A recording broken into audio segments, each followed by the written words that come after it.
The following podcast is taken from a live broadcast on Inspire FM.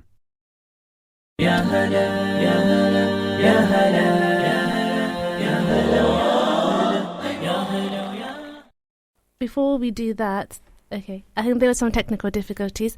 Assalamualaikum everyone, welcome to Sister Speak. You're here with me, Mariam. Also joined in the studio is... Assalamualaikum everyone, it's Sadia. Thank you for joining us. So today's show we're going to be talking about friendships and technological advancements and the advantages and disadvantages of that. But if they want to join in the discussion, how can they do that? So everyone, you can call us on the studio on 01582 481 822, or you could text us on WhatsApp 0777 9481 822, or you could contact us on any of our social media platforms under Sister Speak. Amazing. So we really would like to hear your thoughts. Fareen, can you tell the audience what our show is about? Yep, Assalamu alaikum everyone. Our show is a platform for Muslim girls to voice their own opinions on current events and issues, and even form discussions on general topics such as religion, culture, politics, etc. Please note all opinions, views are our own, and we respect all other or opposing similar views. Yes, so just to reiterate, we respect all other opposing views, but we do really want you to join our discussion and contribute where you can. So the first segment of the show, we do this segment called Thought of the Week. It's a segment where we talk about something that's insightful, a reflection, or maybe a personal anecdote. So I'm going to start off with Fareen. Can you just share us with your thought of the week? Yeah, so I was just thinking this week about the power of, making dua, and the fact that we get so busy and we get so, we just get so busy with life that we don't think about the dua we've made in the past to be where we are now. So I'm just going to be an example so that makes sense. So when I was, applying for uni, all I was making dua for was to be in a good uni, to be settled in, to like my course, to make friends and everything. And now I have everything just because of that one dua I make. But now that I'm here, it just feels so insignificant and irrelevant. And I just get so busy and I'm making dua for other things. And then when that comes, I'm not going to think about the dua that I'm making now. I think that's such a profound... So that's my thought of the week. Yeah, I think that's such a profound thought of the week. I think there's a saying that you're living in one of your answered duas, and we should be really appreciative of that, because there's so many things that we have asked Allah to provide for us, and He's accepted our wishes, and we should be really grateful that that is out of His mercy, and it's not something that we're entitled to. And I think that for you to reflect over that is an amazing thing as well, because that will allow you to exercise gratitude. But not only that, it will allow you to feel more humble, that the blessings that you get from Allah is something that, is out of His mercy. Sadia, what is your thought of the week? My thought of the week would be it's similar to what Fareen has said, just how far you come with all the little things you do. So for me, obviously a year ago you asked me to come on here, and I obviously said no with no thought of it. I didn't have the confidence to come on and talk on here, and now I'm here for the second time. So I think although that's a big step for me, it's such a good step into confidence, and that also goes on friendship as well. Yeah, I think so. I think something that so those who don't know, we did a show on nursing. So Sadia is a adult nurse, and I think that one of the shows that we had a lot of engagement. A lot of people was asking questions, and it was really, really interesting, and we were really grateful for your contribution on that day. But it's something that I can definitely vouch. When I first asked Sadia, she immediately said no. There was no sense of negotiation. There was no scope. And today when I asked her, would you like to come back on the show, she was very up for it. So I'm really proud of her to be able to kind of venture into something that's unknown. And I think you kind of triggered my thought of the week now, is just to kind of celebrate your little milestones. I think everyone's successes looks different because everyone's journey is different. And something that's really meaningful, impactful in your life may seem outwardly insignificant to others, but I think you should be fixated and focused on yourself and how much you have improved. And I think there's another thing that I want to kind of touch upon as well is to embrace making mistakes. I definitely feel like through radio, sometimes my shows are not the best as I would like it to be, but sometimes they're good. And I think it's about taking that ability to reflect and to take accountability of how can I improve myself, but also I need to kind of think about where my strengths are. So I think in doing that, you should really embrace having the scope to make mistakes, because if you don't make mistakes, you won't have a learning curve and you won't be able to grow. And having a growth mindset is really important if you want to thrive in any aspect of your life. So that is my thought of the week. Does anyone have any further thoughts, Fareen? Yes, I'm just going to talk about your thought of the week. I feel like every time we start something new, we should always think that we're going to make mistakes and not going, like, it's good to have confidence, but that confidence shouldn't turn into arrogance. So anything you do, it's life. Like, you're going to make mistakes and you're going to be, you just shouldn't be too confident. Whatever you're getting into, you should always go with that scope, like you said, of making mistakes. Yeah, so having that mindset is really important. And I think it's also one of the things that when you do make mistakes is having the conditions to be able to thrive. So having a support network, having your friends to kind of celebrate you, to support you, to remind you that look how far you've come. I think that's really earnestly something that I appreciate from my friends. And I think that when you do fall into these pits where you're learning and you make mistakes and it's very outward, and sometimes it can feel quite abrasive, but I think that's when you're going to build resilience. And I think thinking about mistakes as an opportunity to learn as opposed to a definitive matter in your life that makes you look beneath someone else or beneath yourself. So yeah, I think that kind of rounds our thought of the week. So thank you, Fareen, and thank you, Sadia, for sharing your contributions. So now I'm going to do a segment where we like to do when we have guests on the show, just to kind of ease things in. So it's our Would You Rather segment. So the first question I'm going to ask Sadia is, would you rather have to shout everything you say or whisper everything you say for the rest of your life? Oh, I think I'll go with whisper, because I'm not that loud. I don't often shout. I think I can live off whispering. I think that's very fair. And what about you, Fareen? I agree. I think if you're yelling bad news, then it's bad for you, but you can whisper good and bad news, so there's nothing wrong with whispering. So I'll go with whispering. I think I agree with both of you. I think I'd rather whisper. I think there's so much noise already. I just don't want to be contributing that noise in my head and noise outside. I think whispering. Imagine if everyone whispered. That'd be so nice. It'd be peaceful. It'd be very peaceful. Yeah. But then at the same time, I feel like whispering, there'll be scope to misunderstand people, like Chinese whispers. Yeah. So there's always a trade-off. But yelling just sounds aggressive in every sense. You're just saying it really loud, aren't you? Yeah, I agree.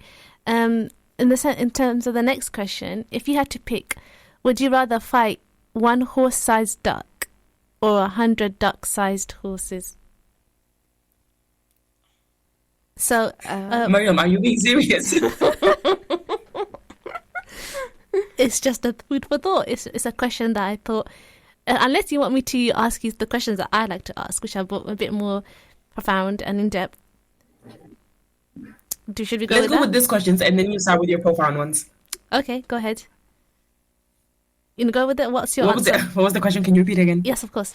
So would you rather fight one horse-sized duck or 100 duck-sized horses?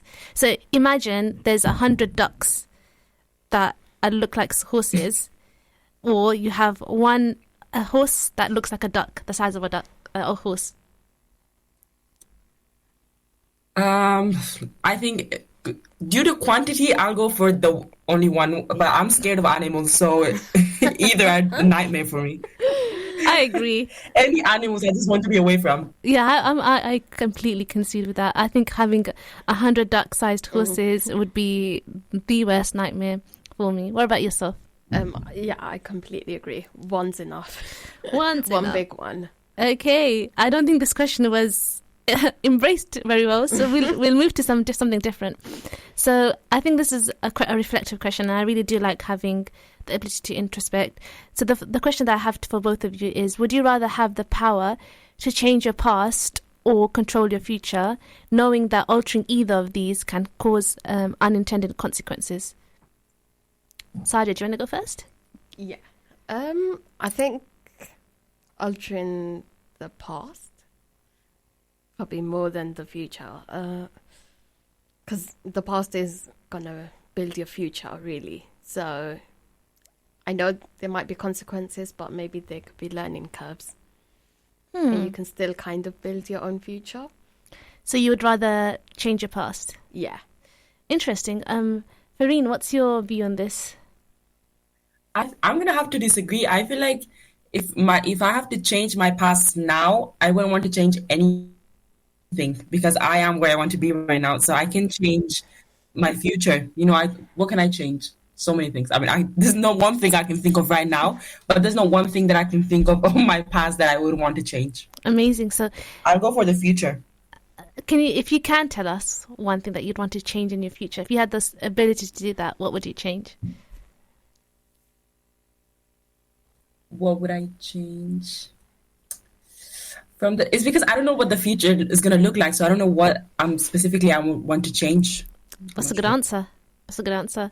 But if there is one thing so for example, I think one of the consistent states that you'd be in terms of your characteristics or your personality, is there something that you wish you could alter in the future so that you don't? For me, it would probably be like maybe just being a bit more resilient. I think that's something that I would want to alter in the future. But is there anything that you would specifically, in your own understanding of yourself, would like to alter? Personality-wise, I think no. I'm not gonna be any humble, but I think I'm okay right now. I don't know how I'm gonna be in the future, but personality-wise, I wouldn't change anything. Amazing. I love that. I love that for you. What about you, Sadia? Yeah, Sadia, what do you? What would I change? Yeah. I feel like maybe I would have done more, like more extracurriculum, maybe more traveling, and that could have actually maybe changed my future or my views on life. Like if I traveled a bit more, I might be traveling now, or exploring different countries, or living in another country. Oh, and that could have completely changed my future. That's amazing. I think I agree with. I think definitely traveling does allow you to think about people in a different way because you're confronted with different cultures and different understandings. And I think I've spoken quite extensively about this when I travel in Europe for the organisations that I volunteer with. Even though they're across the sea and they're in Europe, there's so much differences. Yeah. And I think that for me was quite a learning opportunity. But going back to the question, I agree with Fareen. I do not want to change my past because I definitely think that past has contributed to the individual I am today. And I feel like I would lose myself if I changed or altered any aspects of that. So for me, it would be changing the future. I don't know what that looks like, but I definitely wouldn't want to change the past because I think the kind of lessons that I've learned from my past has allowed me to build tools that will enable me to navigate my future. And it's a constant learning curve for me. So I think my identity derives from those past mistakes and not even mistakes, experiences at whole. So for me, I'm definitely someone that wouldn't want to alter my past. Okay, so the next question that I want to ask, if you were given the choice, would you rather have the power to feel no pain, but also lose the capacity for joy, or experience the full spectrum of emotions, including pain and ecstasy?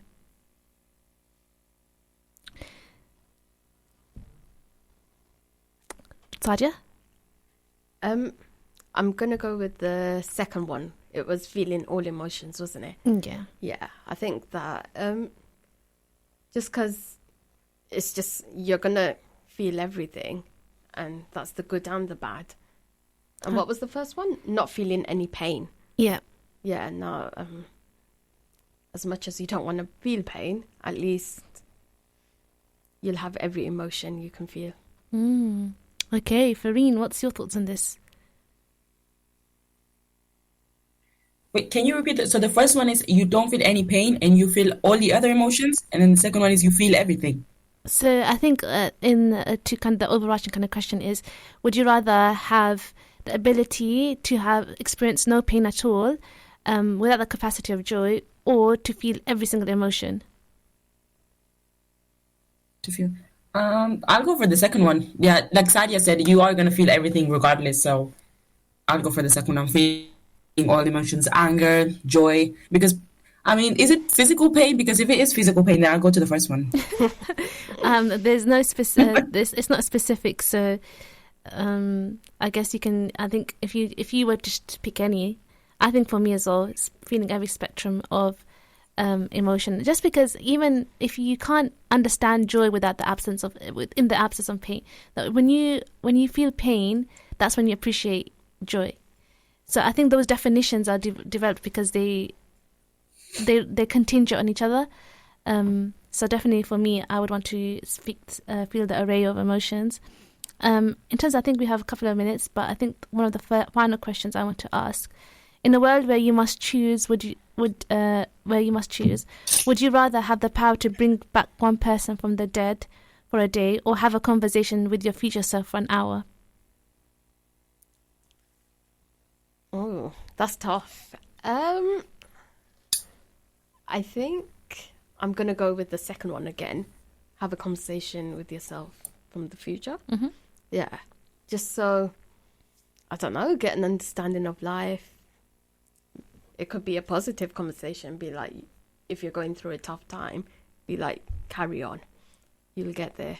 You'll get where you want it to be. Or you're at a way better position in a few years' time, 10 years' time, whatever.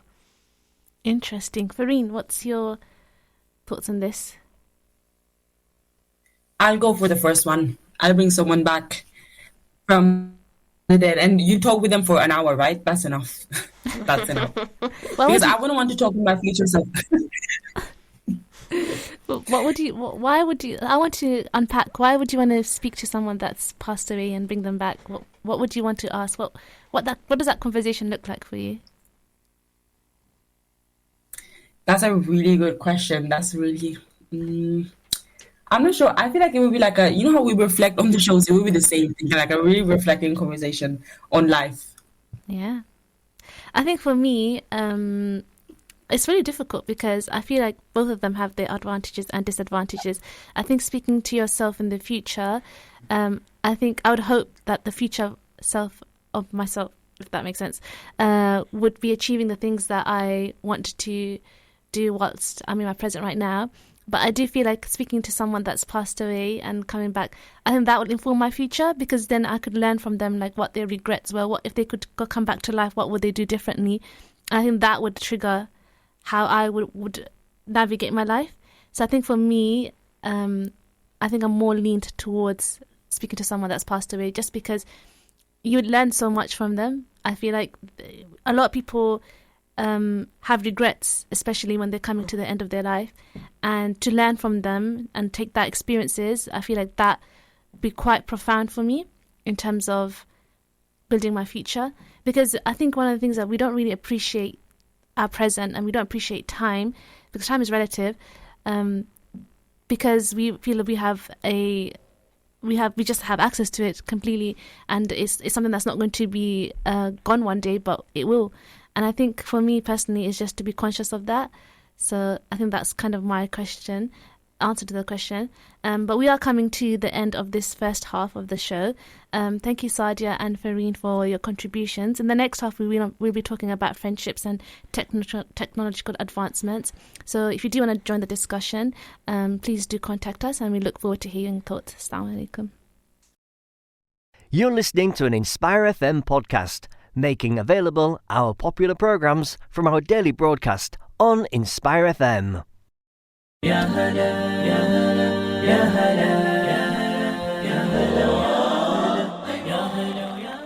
Assalamu alaikum, everyone. Welcome back to Sisters Speak. You're joined with me, Mariam. And Sadia. And we also have Fareen joined with us online. In the first half of the show, we talked about our reflections in terms of making mistakes and a growth mindset. And in this half, we'll be talking about friendships, our main topic today, and how technological advancements impacts that.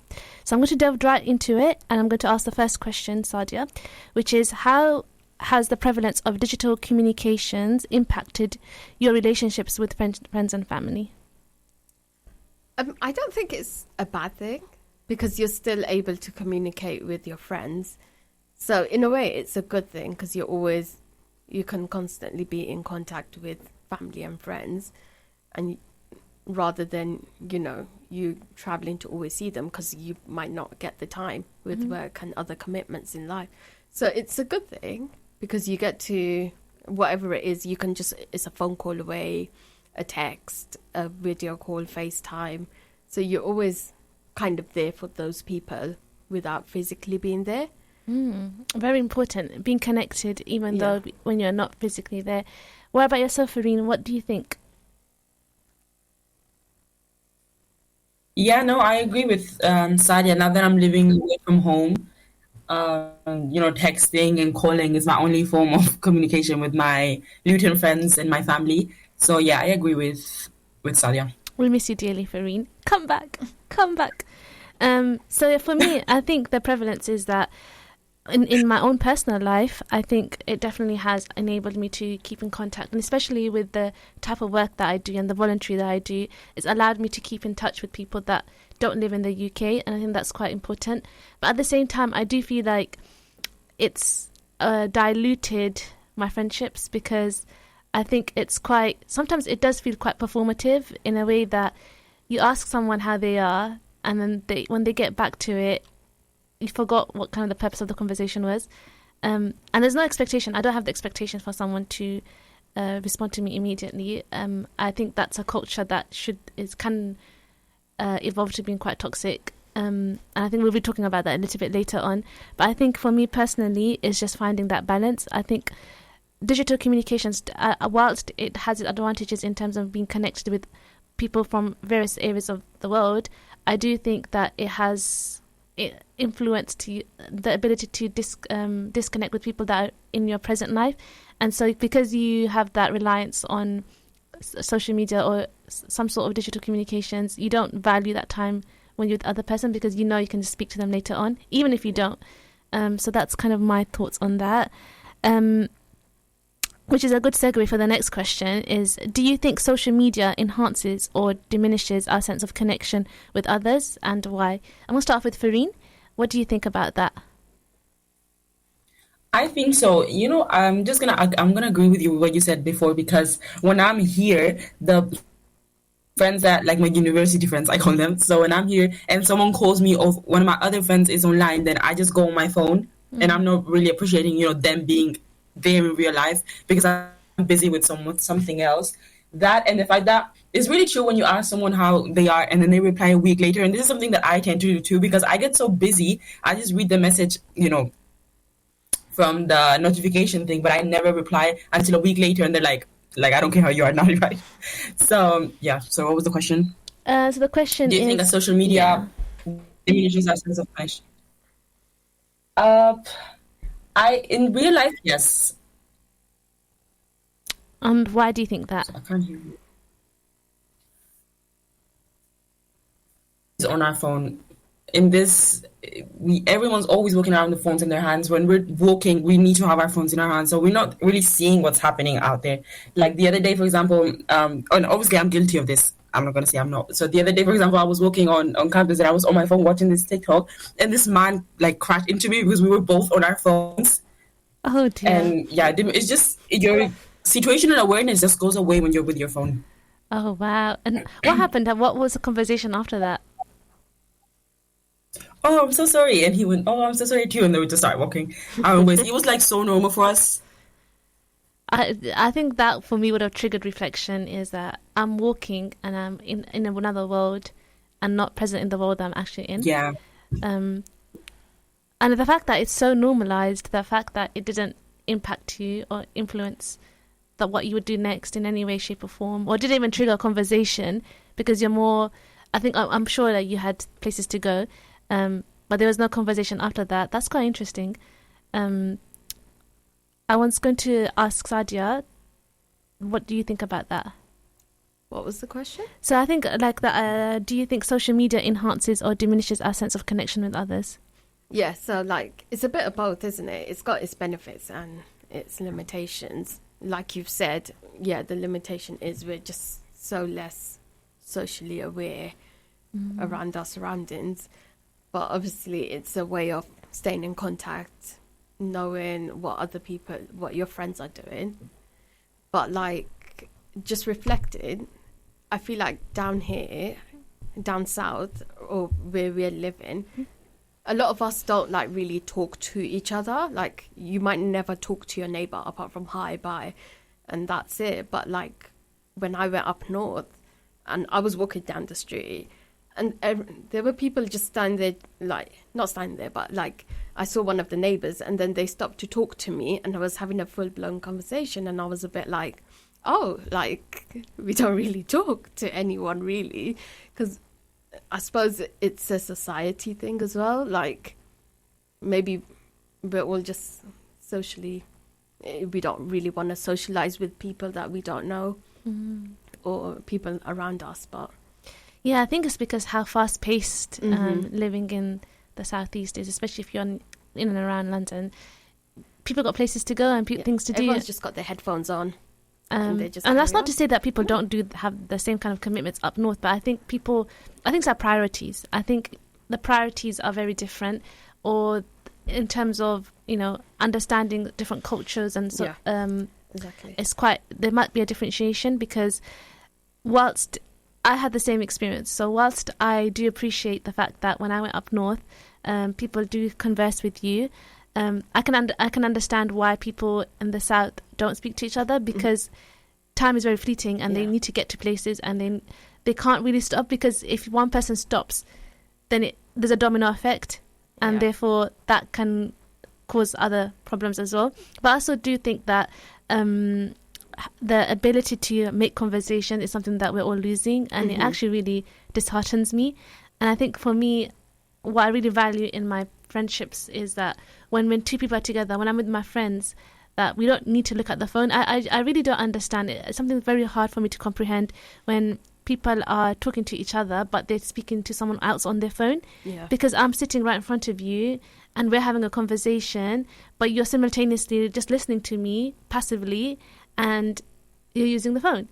And I just think that's something that has become so normalized, but I find it very uncomfortable. So I actually want to turn to Fareen, because this could be because of the way I grew up, but I want to ask Fareen, is this something that troubles you when someone else is on their phone and you're talking to them, or is it something that doesn't impact you in any way or form? I might do it sometimes, but when people do it to me, I get so angry that I stop talking, and like, why are you stopping? Like, you're not even listening to me. You just, the only thing that they do is say, yeah. And actually, this reminds me, there's literally a TikTok trend on this, where they're trying to like test their friends if they're actually listening to them just because they're so busy on their phones. And you just feel so small. You just feel like you're not being listened to, so you don't want to be in that environment. And it happened to me with my friends, and I just left. Interesting. And did they follow up on that? So did they? Yeah, obviously they went, "Where are you going? Where are you going?" I said, "Well, I'm just tired. You know. I never really say out loud what I want, what I'm actually feeling. So I just said, "Oh, I'm not feeling good," and I just left. Oh dear. So do you think that in hindsight now, would you converse and tell them that, I didn't appreciate when you behaved like this and it impacted me in this way? Do you think that would be received by your friends, or is it something that, do you feel that they think that's an unreasonable expectation from you?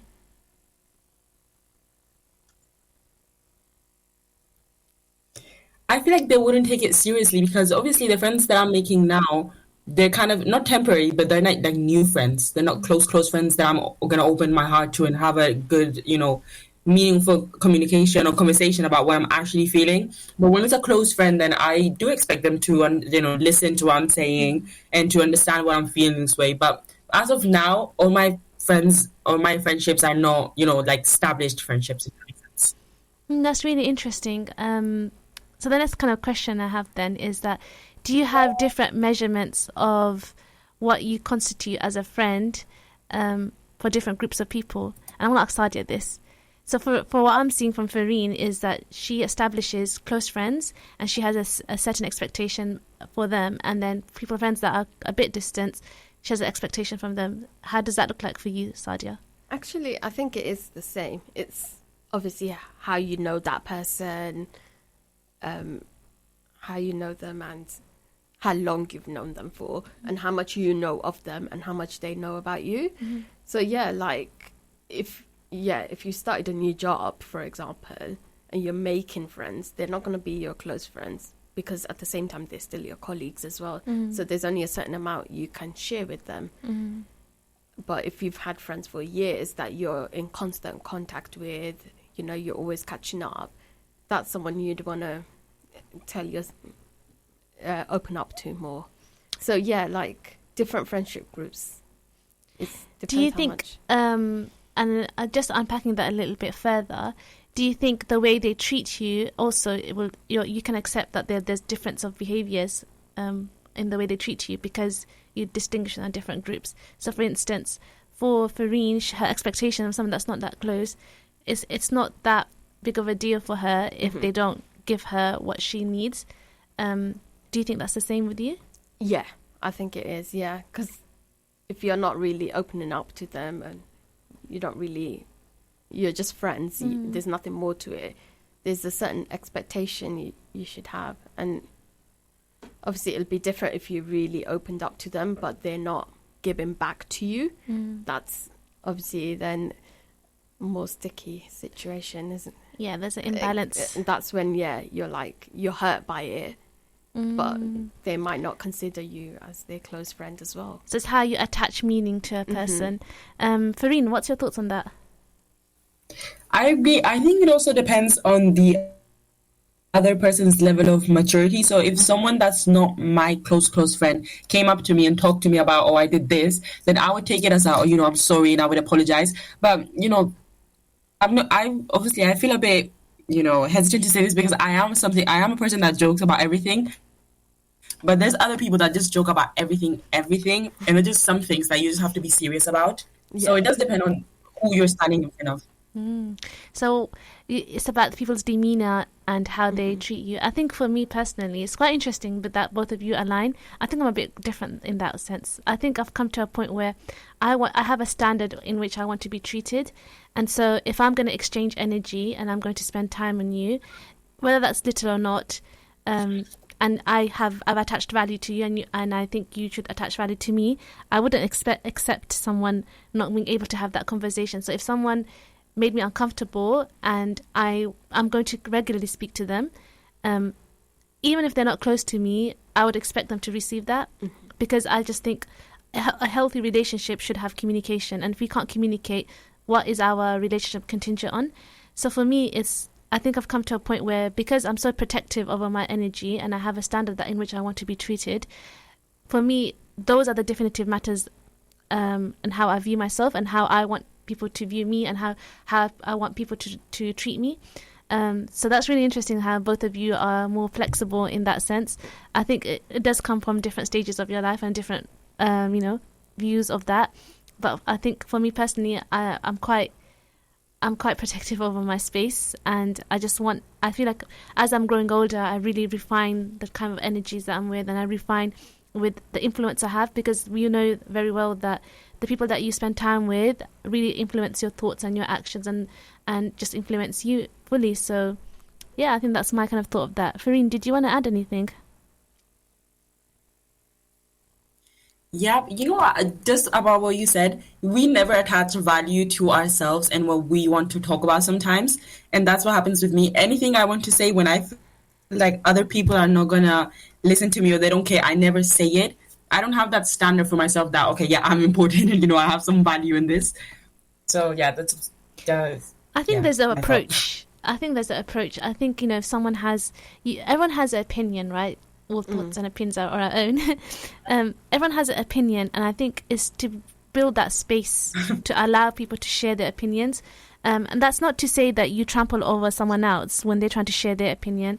It's just allowing yourself to build that space, and allowing the people around you to contribute as well. I think, that's where emotional intelligence comes in, because you're able to understand that you're not going to leave someone out. So you're supposed to, fully turn to someone when they're talking to you, to give them their full attention. But also at the same time, similarly, is you kind of, as you grow older, I feel like personally for me, I've learned where I think I choose my battles in terms of where I want to give my opinion. When I know that there's not going to be a conducive outcome to a conversation, then I'm not going to allow myself to contribute to that discussion, because I know that in the end that's not going to be weighted in any shape or space or form, and I'm probably going to spend more time trying to explain myself with people who are committed not to understand. So for me, it's kind of discerning what kind of interactions there is and how much I want to contribute to it, and what the kind of objective is at the end. I think those are the things that kind of inform or measure how I want to interact with people. So thank you, Fareen, kind of just outlining that. In terms of the next question, I think we kind of touched upon this in our discussion. The question is in the age of constant connectivity, do you think we've sacrificed the depth of our friendships for the breadth of our social networks? Fareen, should we start with you? That question is amazing. What do you think? Let's see. I think you should repeat the question. So, in the age of constant connectivity, do you think we've sacrificed the depth of our friendships for the breadth of our social networks? So, if I just to kind of explain it a little bit, unpack it, what it means is that the depth of our friendships is something that we try to strive for, to make sure that it's meaningful. It's something that we feel impacted by. But the breadth of our social networks, meaning when you have multiple social media platforms, you have access to so many platforms to talk to multiple type of people. Do you think we've exchanged that, or there's something that's in the expense of the other? Does that make the question a little bit more clearer? Yeah, so are we putting more effort in our friendships or in our social network? So, in a way, so the question is really asking is, is it more important to have depth in our friendships, or is it more important to have multiple friends from lots of social media platforms? Has social media evolved our viewing of friendships in that way? It has, but for me, social media, like, the followers and everything, it's something that, okay, people are going to see that you have a lot of followers. People are going to see that you're hanging out with so many friends and this. But social media, at the end of the day, is always fake. You always try to make it look, aesthetic. You always try to make it look like you're living your best life. But no one really is. So what people in real life are saying about you is what's important for me. I think that's so profound. What people are saying to you in real life is really important. Sadia, what's your thoughts on that? Well, I'm not a big social media anyway. So I feel like having loads of friends on social media doesn't really mean anything, because they could just, like you said, like they're just people that are commenting or messaging, and that's it. They're not going to always make a conscious effort to be your friend. And if they are, you don't know what the true intentions are. Whereas focusing on your own actual friends that you've built and known for years is more important. 100%. I think for me, I agree with you, Sadia. I think I'm not that much of a social media person either. I think Fareen is very well acquainted with that. She's constantly informing me new social media trends and also giving me new dictionary definitions. It's true. I think for me, I really value when people consciously spend time with me. I think that's one of my love languages, is just spending time, quality time. And I think for me, it has to bring meaning. There has to be value. I attach that meaning to you because we've interacted, we've built something together. And I think the disadvantage of social media is that you have that barrier in terms of even body language, because there's cues that I cannot see in where you're expressing yourself. And so you might say, I'm having a great day, but actually someone could be crying behind the screen. And there is no sense for you to be able to ascertain that. So for me, I definitely value in-person interactions as opposed to online interactions. And I think there's been more of a focus on social media because I think that's something that provides instant gratification, which actually leads to my next question about instant gratification. Do you think instant gratification has influenced the way we view friendships? So meaning in terms of and that's not just to do with social media. So instant gratification in terms of, we expect things to happen very quickly. So one example could be when we order something on Amazon and we expect it to come tomorrow and it doesn't come tomorrow. we get frustrated. And I think even if you think about that contextually, it's actually really disconcerting, because the backhand of that is there's a human behind that process, putting whatever you've ordered into a package, or even if it's a machine, there's a whole entire process, but you've expected that to happen within 24 hours. And I think that can also influence friendships. So I just wanted to hear your views on that, Sadia. So one of the ways maybe we can think about is, I think we touched upon it in the first half of the show, is in terms of having that expectation to someone responding immediately. That can manifest as an instant form of gratification. What's your thought on that? So, I don't think so. I suppose it's how well you know that person. So for example, you messaging me and expecting an instant response when, let's say, I'm doing night shifts. You know you won't get it. So it's more about understanding the person. Like, I can message you, for example, knowing you're at work, so I wouldn't have an expectation of you responding on instantly. So, yeah, like that. I mean, I suppose it's how well you understand that person and their routine, because I kind of know your whole routine. And some of my other friends as well, I kind of know their routine, so I know, like, what I'm going to get out of you, or what time I can get a certain response. Or I know I could just call and you'll answer. Yeah, 100%. Yeah, I think for me, it's the same as, I think that's, again, that derives from emotional intelligence, that's understanding the other person. Fareen, what is your thoughts on that? I kind of agree with you both, but for example, if I'm texting someone that's my age, so let's say my friends, I expect them to answer because I know they're so addicted to social media like me. They're always on their phone and everything. But if I don't know, I text my dad, I know he's going to take like 2 weeks to answer. And by that time, I'm not going to do anything. So I just give him a call. So it does depend on who you're texting. Yeah. But that, again, is understanding. Like, person. if you know someone's on social media a lot more, you do kind of expect that they're going to reply. I have a question. Yeah, sorry, Sadia, I cut you off. No, my God. Do you prefer texting over calls, and why? I do prefer texting. Well, most of the time. But I don't know. I just think why? it's more just a habit more than anything. Like, I don't know. I just don't like calling that much. But then if it's a serious situation or like an immediate situation, I'd want to call and be like, hey, let me just explain everything, because it won't make sense. But then again, voice noting is kind of meeting in the middle, isn't it? Because you're still able to explain everything. And then you can either get a text or another voice note in response. But then, yeah, I do prefer texting. Interesting. Yeah, she gets a bit disgruntled when I call her. She's like, It's a quick conversation and done. She gets quite disorientated when I call her, and I just think I'll re-ask Fareen's her thoughts, and then I'll explain what my thoughts are. Fareen, what's your thoughts? I love calling. Texting, I get so lazy. And not calling, I feel like this new thing that I'm doing now is just sending a lot of, videos of me just talking, because I have this habit of explaining every single thing that happened to me in detail to everyone. So I definitely prefer calling. You can't feel the emotion or, the impact of that over text. I agree. I think you can't hear someone's voice and their intonation, so you don't really know how they're feeling.